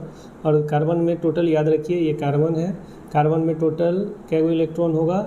इलेक्ट्रॉन 6। कार्बन 6 नंबर पे आता है, इसलिए इसमें टोटल 6 इलेक्ट्रॉन है। और पहला कक्षा में 2 इलेक्ट्रॉन होगा, तो दूसरा में क्या होगा? 2 3 4 इलेक्ट्रॉन होगा। तो इसका देखिए बाह्यतम कक्षा भरा नहीं है, क्योंकि बाह्यतम कक्षा में यहाँ पे अधिक से अधिक 8 इलेक्ट्रॉन रहना चाहिए, नहीं है। ठीक है, तो कार्बन नहीं हो सकता है। अब दूसरे नंबर पे ऑप्शन है हीलियम। हीलियम का चेक कर लेते हैं,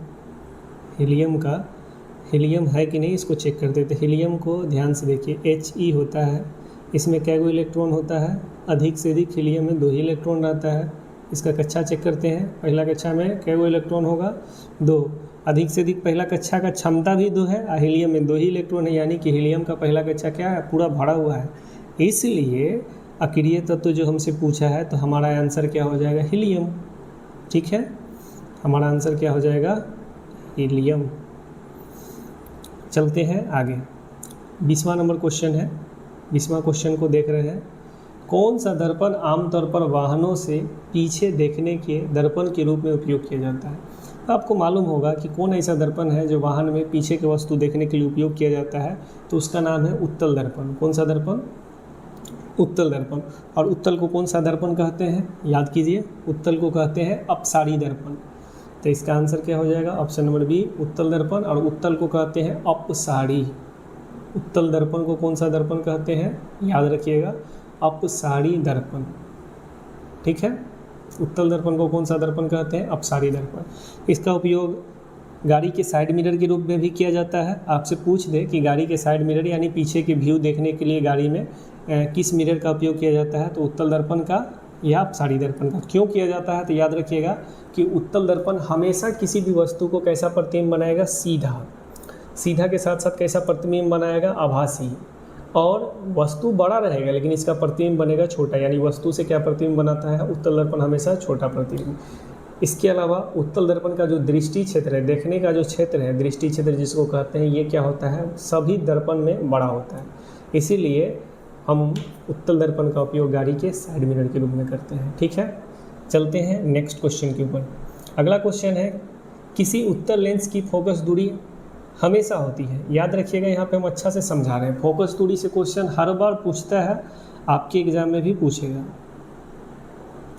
सबसे पहले लिखते हैं फोकस दूरी। ये आज सीख के यहाँ से गलत नहीं कीजिएगा, चाहे लेंस हो चाहे दर्पण हो, दोनों के लिए मैं बता रहा हूँ। फोकस दूरी याद कीजिएगा, उत्तल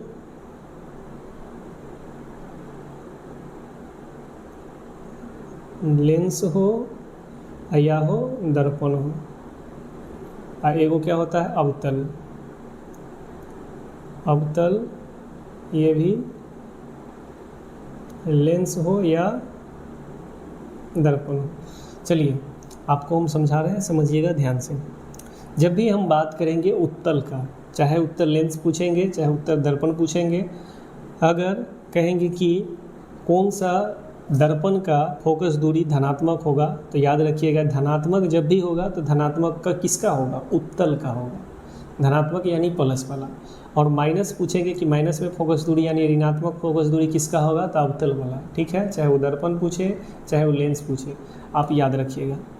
फोकस दूरी से हमको नहीं लगता है कि कन्फ्यूजन होना चाहिए, एक बार रिवीजन करा रहे हैं। देखिए पूछेंगे कि किस दर्पण का फोकस दूरी धनात्मक होगा, जब ये धनात्मक का बात कहेंगे आप उत्तल पे आइएगा, चाहे दर्पण हो, उत्तल दर्पण का भी फोकस दूरी धनात्मक होता है और उत्तल लेंस का भी फोकस दूरी धनात्मक होता है। धनात्मक मतलब पॉजिटिव प्लस वाला।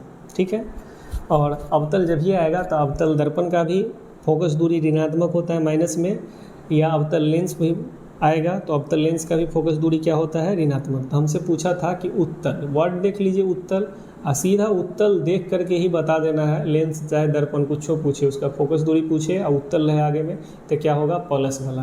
प्लस वाला यानी धनात्मक। यहाँ पे आप देखिए ऑप्शन नंबर प्लस वाला क्या है, पहले में दिया हुआ है, तो इसका आंसर हमारा 21 का आंसर क्या हो जाएगा, 21 का ए। ठीक है, सी पे नहीं चले जाइएगा, सी में प्लस माइनस दोनों है, गलती हो जाएगा। अगला क्वेश्चन है 22 नंबर क्वेश्चन, विद्युत आवेश का एसआई मात्रक क्या होता है। एसआई मात्रक से भी क्वेश्चन पूछेगा, हम सारा का करवा रहे हैं यहाँ पे, आप एक बार देख लीजिएगा बेहतरीन ढंग से। ठीक है, चलिए विद्युत आवेश का एसआई मात्रक क्या है, तो याद रखिएगा आवेश का मात्रक होता है कूलम, तो ऑप्शन क्या हो जाएगा, डी। क्लियर।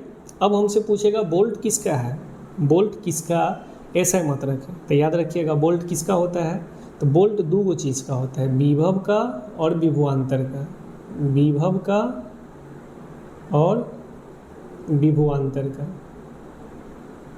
विभव और विभवांतर का एसआई मात्रक क्या होता है, तो आप मारिएगा क्या होता है, वोल्ट को। किसको मारिएगा, वोल्ट को। ठीक है, ये वोल्ट को।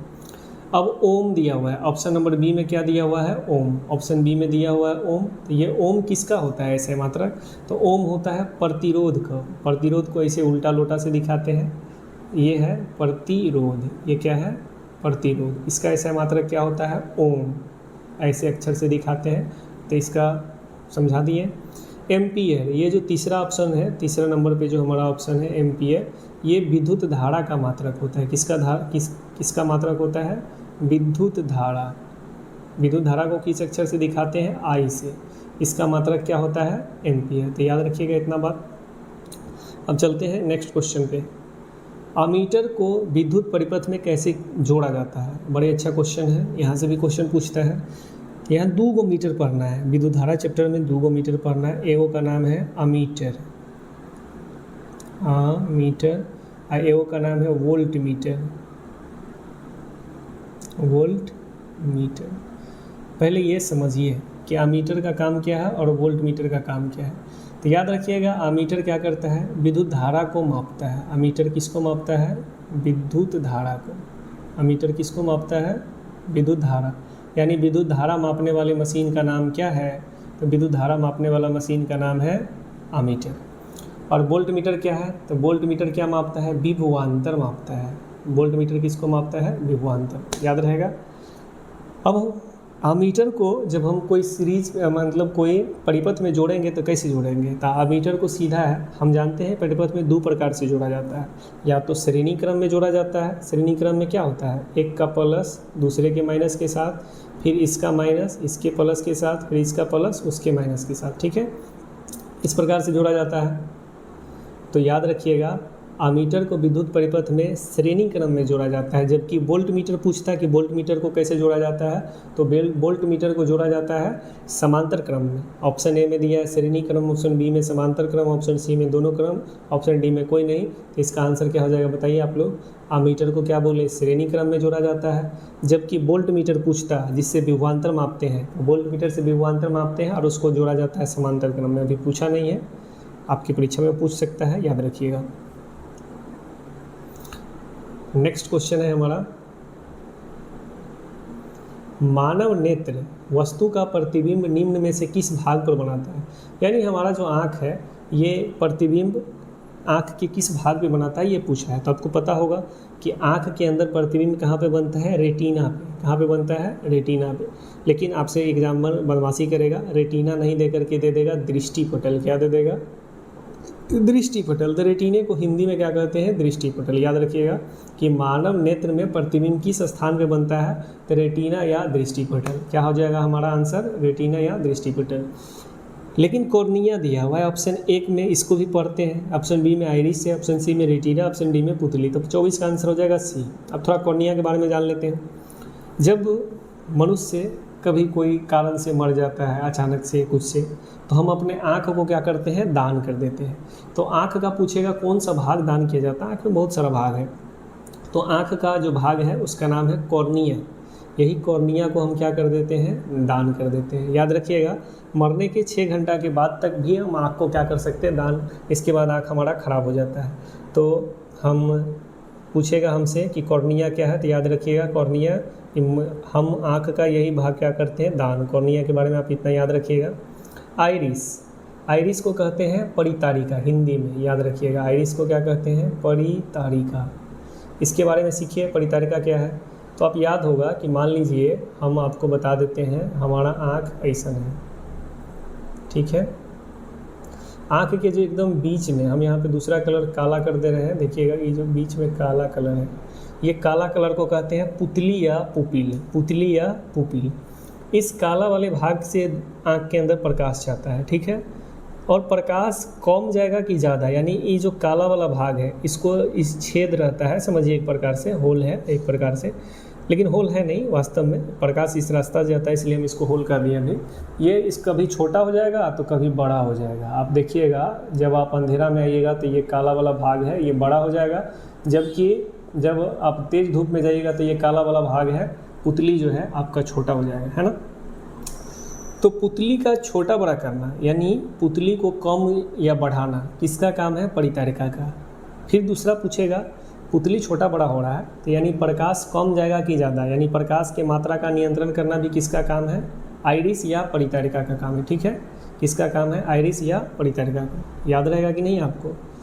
तीसरा, आप देखिएगा किसी व्यक्ति का आँख का रंग नीला है, किसी का काला है, किसी का थोड़ा भूरा टाइप का है, तो ये भी आँखों का रंग किस पे डिपेंड करता है, आइरिस या परितारिका पे, ठीक है। ये सारा बात याद रखिएगा।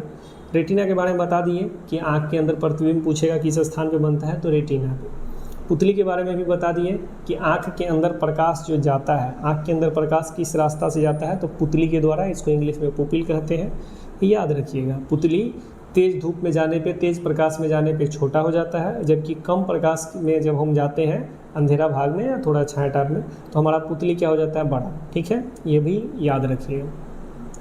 इसके बाद एक और क्वेश्चन कि मनुष्य के आँख में प्रतिबिंब कैसा बनता है, तो मनुष्य के आँख में प्रतिबिंब बनता है उल्टा, वस्तु से छोटा और वास्तविक बनता है। याद रखिएगा मानव नेत्र में, मानव नेत्र के अंदर प्रतिबिंब कैसा बनता है, तो मानव नेत्र के अंदर प्रतिबिंब बनता है छोटा, उल्टा और वास्तविक। क्लियर है। 25 नंबर क्वेश्चन पे आते हैं। 25 नंबर क्वेश्चन को देखिए। स्पेक्ट्रम प्राप्त करने के लिए किसका उपयोग किया जाता है। स्पेक्ट्रम मालूम है, स्पेक्ट्रम आप सब देखे हुइएगा। स्पेक्ट्रम कहते हैं इंद्रधनुष को, जो 7 रंग वाला नहीं रहता है उसको। तो उसको कैसे प्राप्त किया जाता है, प्रिज्म से। ये प्रिज्म है, जब इस प्रिज्म से होकर के प्रकाश को, श्वेत प्रकाश को यानी सूर्य के प्रकाश को गुजारेंगे तो कै रंग में बढ़ जाएगा, 7 रंग में। 2 3 4 5 6 7, 7 रंग में बढ़ गया। तो यही पूछ रहा है कि स्पेक्ट्रम प्राप्त करने के लिए यानी रेनबो प्राप्त करने के लिए किसका उपयोग किया जाता है। तो किसका उपयोग किया जाता है, याद रखिएगा प्रिज्म का। किसका उपयोग, प्रिज्म। प्रिज्म में कितने सतह होता है, प्रिज्म में 5 सतह होता है। प्रिज्म में कितने सतह होता है, 5। रंग पूछेगा कि इसमें 7 रंग कौन कौन बनता है, तो इसका भी ट्रिक है, VIBGYOR। कौन ट्रिक है, याद रखिएगा। नीचे में V, उससे ऊपर I, उससे ऊपर G, उससे ऊपर VIG, BYOR। देखिए 7 वो हुआ, हो गया। सबसे ऊपर में कौन सा रंग रहेगा, लाल। सबसे ऊपर में कौन सा रंग रहेगा, लाल। उसके नीचे O से क्या हो जाएगा, ऑरेंज। ऑरेंज मतलब नारंगी कलर यहाँ पे रहेगा, ठीक है। उसके बाद वाई से येलो, येलो मतलब पीला यहाँ पे रहेगा तीसरा नंबर पे। चौथा पे बी से ब्लू कहाँ पे रहेगा, चौथा पे ब्लू मतलब नीला रंग कहाँ पे रहेगा, यहाँ पे। जी से ग्रीन, ग्रीन मतलब हरा कहाँ पे रहेगा, यहाँ पे। आई से इंडिगो, इंडिगो मतलब होता है जामुनी, जामुनी कलर कहाँ पे रहेगा, यहाँ से। अब भी से वायोलेट, वायोलेट मतलब बैगनी, बैगनी कलर कहाँ रहता है, यहाँ पे। ठीक है, एक दो क्वेश्चन और याद रखिएगा। देखिए इसमें सबसे ऊपर कौन सा रंग है, लाल। तो सबसे ऊपर लाल है, यानी कि सबसे कम विचलन किसका होगा, सबसे कम झुका हुआ कौन है, ऊपर वाला। और सबसे ज़्यादा देखिए ऐसे करके झुका हुआ नीचे में कौन है, सबसे नीचे में झुका हुआ है बैगनी। ठीक है, तो सबसे नीचे में बैगनी झुका हुआ। आपसे परीक्षा में पूछता है कि किस रंग का विचलन ज़्यादा है, तो याद रखिएगा झुका कौन है, विचलन मतलब झुका, तो झुका है बैगनी। और किस रंग का विचलन कम है, तो सबसे कम झुका कौन है, लाल। याद रखिएगा कि सबसे कम विचलन किसका होता है, तो लाल का, और सबसे ज़्यादा विचलन किसका होता है, बैगनी का। लेकिन आपसे पूछे तरंग दैर्घ्य, तरंग दैर्घ्य मतलब एनर्जी, कौन ज़्यादा दूर तक जाएगा, तो याद रखिएगा सबसे अधिक तरंग दैर्घ्य होता है लाल रंग का, सबसे अधिक तरंग दैर्घ्य होता है लाल का। और सबसे कम तरंग दैर्घ्य किसका होता है, बैगनी का। ये भी याद रखिएगा, यानी विचलन और तरंग दैर्घ्य उस उल्टा होता है। अगर जिसका तरंग दैर्घ्य यानी लाल का तरंग दैर्घ्य ज़्यादा है तो लाल का विचलन कम होगा, और बैगनी का विचलन ज़्यादा है तो बैगनी का तरंग दैर्घ्य कम होगा। इसको नोट करके बढ़िया से याद कीजिएगा, परीक्षा में पूछेगा ही। ठीक है, नेक्स्ट क्वेश्चन पे, तो इसका 25 का आंसर क्या हो जाएगा बाबू रे, 25 का आंसर हो जाएगा डी, प्रिज्म। ठीक है, अगला है 26 नंबर। देखिए कितने आसान क्वेश्चन है। एसिटिक अम्ल का तनु विलयन के बारे में कौन सा अवलोकन सत्य है। एसिटिक अम्ल के बारे में कौन सा बात दिया, पहले ये बताइए एसिटिक अम्ल किससे पाया जाता है, सिरका में, बताए थे। तो हमारा पहला ऑप्शन है कि यह सिरका सी गंध है। देखते हैं आगे और ऑप्शन, यह प्याज सी गंध देता है, सड़े अंडे सी गंध देता है, सड़े मग। अब बताइए एसिटिक अम्ल सिरका में पाया जाता है तो कैसन गंध देगा, सिरके जैसे ना गंध देगा, सिंपल सी बात है। तो इसका आंसर क्या हो जाएगा 26 का आंसर हो जाएगा ऑप्शन नंबर ए। ठीक है, चलिए नेक्स्ट क्वेश्चन पे 27 पे, Zn plus CuSO4 gives us ZnSO4 plus Cu। बड़ा अच्छा दिया हुआ है समीकरण, ऊपर दी गई रासायनिक अभिक्रिया किस प्रकार की। हमसे पूछा है कि Zn को मिला दिए CuSO4 में, CuSO4 मतलब कॉपर सल्फेट में, किसको मिला दिए, जिंक को। Zn मतलब जिंक को मिला दिए, तो क्या बन रहा है, ZnSO4 बन रहा है, प्लस कॉपर अलग हो जा रहा है ना।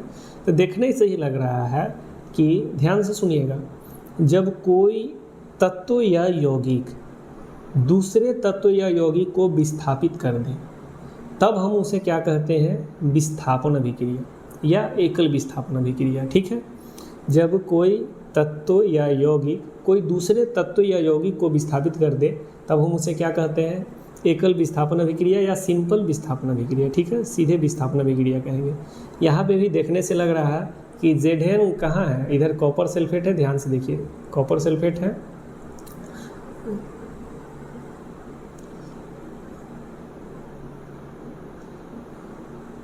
यहाँ पे देखिए कॉपर सल्फेट है,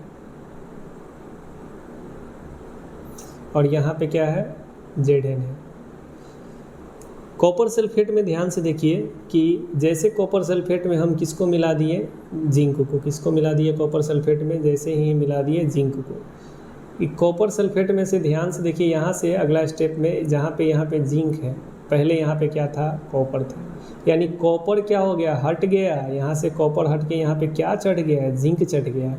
यानी ये जो जिंक है ये किसको हटा दिया, कॉपर को हटा दिया है। यहाँ पे पहले कौन था, देख रहे हैं कॉपर था यहाँ पे, लेकिन दोनों को मिला है तो कॉपर बेचारा क्या हो गया, अलग हो गया, कॉपर को विस्थापित कर दिया है। यानी जब कोई अभिक्रिया में एक तत्व या यौगिक दूसरे यौगिक को विस्थापित कर देता है तब हम उसे कौन अभिक्रिया कहते हैं, एकल विस्थापन या विस्थापन अभिक्रिया कहते हैं। यहाँ पर भी विस्थापन अभिक्रिया हो रहा है, तो हमारा इसका आंसर क्या हो जाएगा, ऑप्शन नंबर बी, विस्थापन अभिक्रिया हो जाएगा।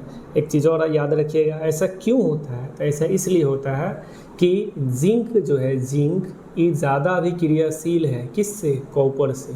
आपको बताए होंगे शुरू में ही कि अभिक्रियाशील श्रेणी में जिंक पहले आता है, कॉपर बाद में आता है। यानी ज़्यादा अभिक्रियाशील वाला जो है तत्व कम अभिक्रियाशील वाला तत्व को क्या कर देगा, विस्थापित कर देगा, डिस्प्लेस कर देगा, हटा देगा। समझ गए, इसलिए बेचारा जो कॉपर है हट गया है कॉपर सल्फेट के विलयन से, वहाँ पे क्या चल गया, जिंक। क्वेश्चन भी परीक्षा में पूछता है सब्जेक्टिव में कि जब कॉपर सल्फेट के विलयन में जिंक को मिलाते हैं तो क्या होता है। तो याद रखिएगा, जब जिंक को कॉपर सल्फेट के विलयन में मिलाते हैं तो जिंक क्या करता है, कॉपर सल्फेट के विलयन से कॉपर को हटा देता है, खुद वहाँ पे चला जाता है, किसको हटा देता है, कॉपर, जिससे विलयन का रंग क्या हो जाता है, बदल जाता है। ठीक है, चलिए नेक्स्ट क्वेश्चन पे।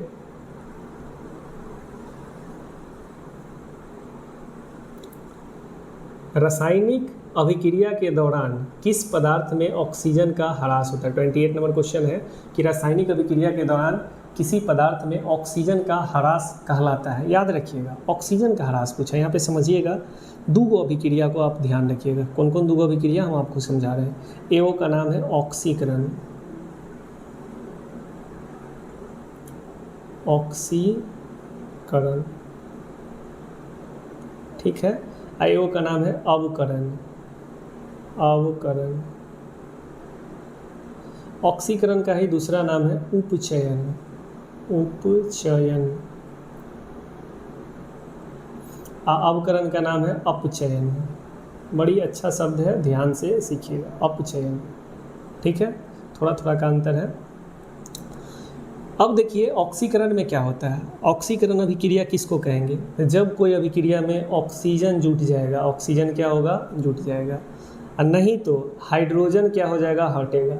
ऑक्सीजन का जुटना और हाइड्रोजन का हटना, ऑक्सीजन का जुटना या हाइड्रोजन का हटना, ऑक्सीजन का जुटना और हाइड्रोजन का हटना, ऑक्सीजन का जुटना या हाइड्रोजन का हटना क्या कहलाता है, ऑक्सीकरण अभिक्रिया या उपचयन अभिक्रिया। जबकि ऑक्सीजन का हट जाना और हाइड्रोजन के आकर को जुट जाना, ऑक्सीजन हट जाएगा, हाइड्रोजन आकर के जुट जाएगा, तो इसको कौन अभिक्रिया कहेंगे, इसको कहेंगे अपचयन अभिक्रिया या अवकरण अभिक्रिया। ठीक है, अपचयन अभिक्रिया या अवकरण अभिक्रिया। तो यहाँ पे पूछा है ऑक्सीजन का ह्रास, यानी ऑक्सीजन हट जा रहा है। ऑक्सीजन क्या हो रहा है, ऑक्सीजन हट जा रहा है। तो ऑक्सीजन हट जा रहा है तो ऑक्सीजन का हटना क्या कहलाएगा, अपचयन अभिक्रिया। कौन सा अभिक्रिया, अपचयन अभिक्रिया।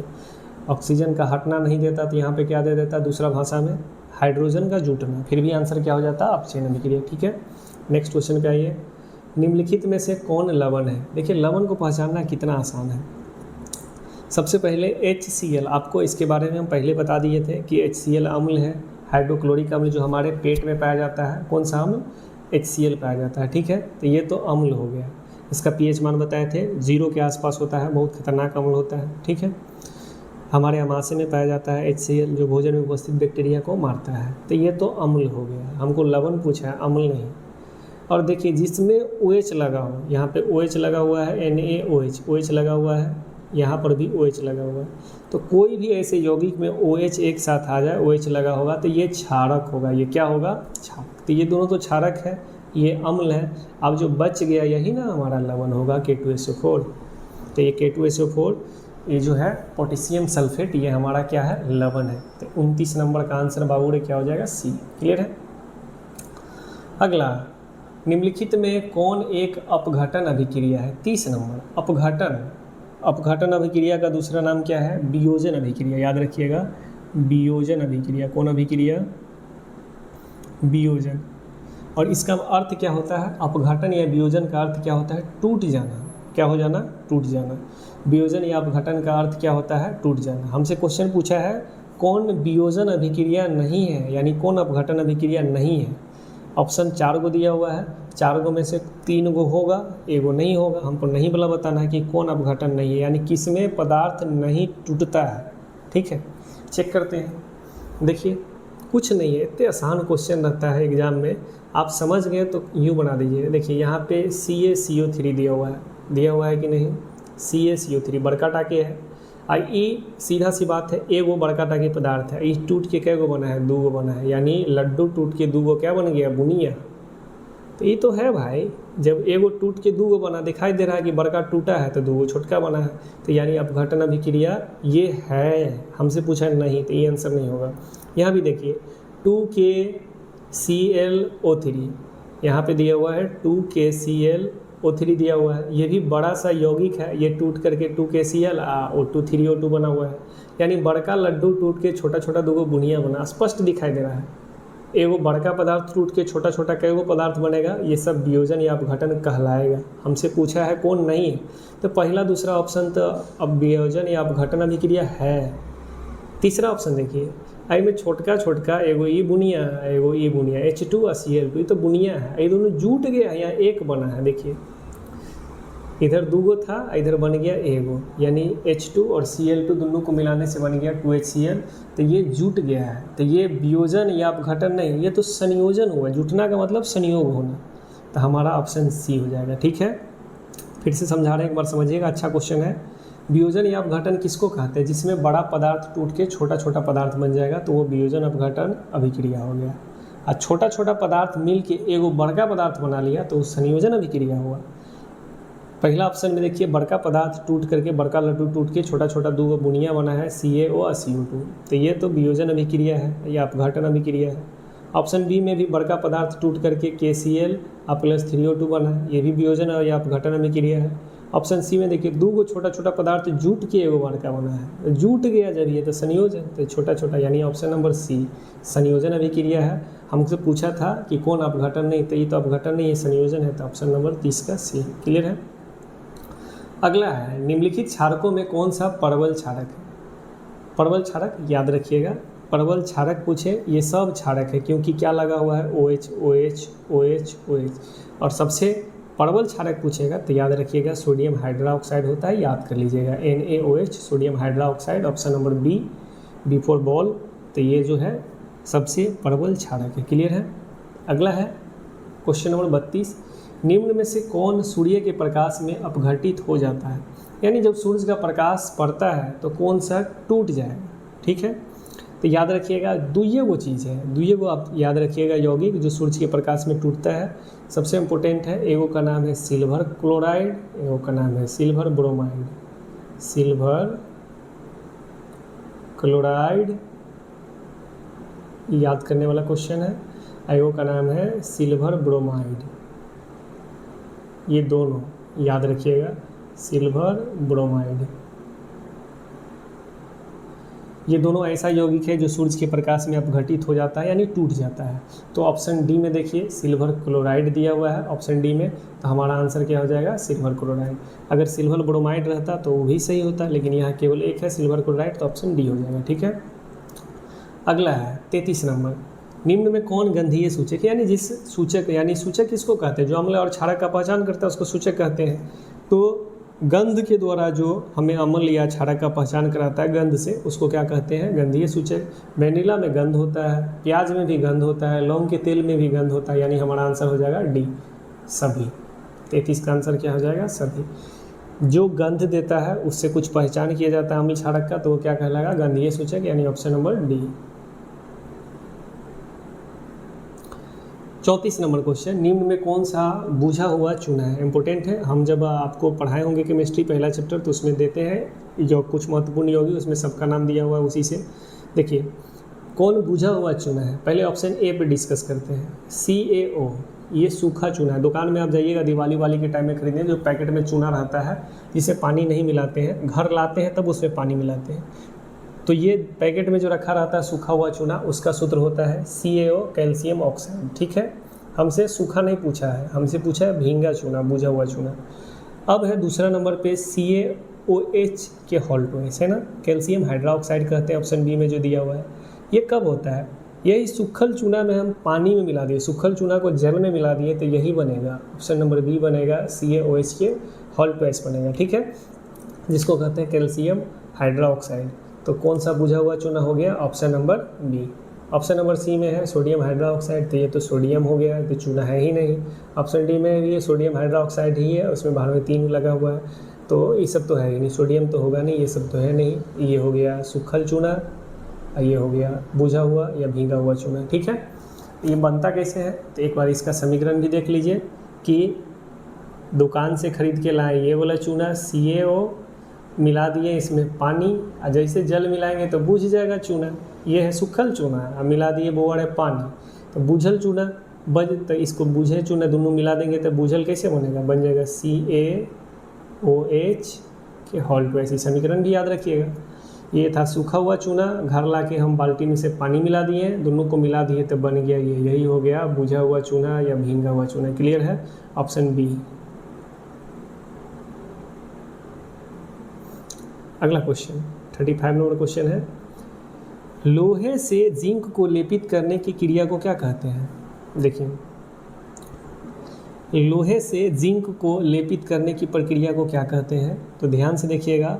लोहे से जिंक को लेपित करने की प्रक्रिया अब पढ़े हुइएगा। संक्षारण क्या होता है, गैल्वेनीकरण क्या होता है, पानी चढ़ाना क्या होता है, विद्युत अपघटन क्या होता है। देखिए, मान लीजिए हमें घोल बना दिए, इसमें कुछ घोल है, इसमें जस्ता का घोल है। किसका घोल है, जस्ता का। ठीक है, अब एक टुकड़ा है, मान लीजिए हम इधर से लोहा का टुकड़ा इसमें डाल दिए, इसमें किसका टुकड़ा डाल दिए, लोहा का। तो स्वाभाविक सी बात है, इस पे जस्ता घोल है, लोहा का टुकड़ा डालेंगे तो इस पूरे प्लेट पे क्या चढ़ जाएगा, जस्ता का परत चढ़ जाएगा, है ना। तो जस्ता का परत चढ़ गया तो ये प्रक्रिया क्या कहलाएगा, गैल्वेनीकरण। गैल्वेनीकरण किसको कहते हैं, गैल्वेनीकरण में क्या होता है कि जस्ता के घोल में जब लोहा को डुबाते हैं तो लोहा के चारों तरफ से लोहा के ऊपर जस्ता का परत चढ़ जाता है। ये प्रक्रिया ही क्या कहलाता है, गैल्वेनीकरण। वही है लोहे से जिंक को मिलाना, जिंक मतलब जस्ता, लोहे से जस्ता को ऊपर लेपित कर देना क्या कहलाता है, गैल्वेनीकरण। क्लियर है।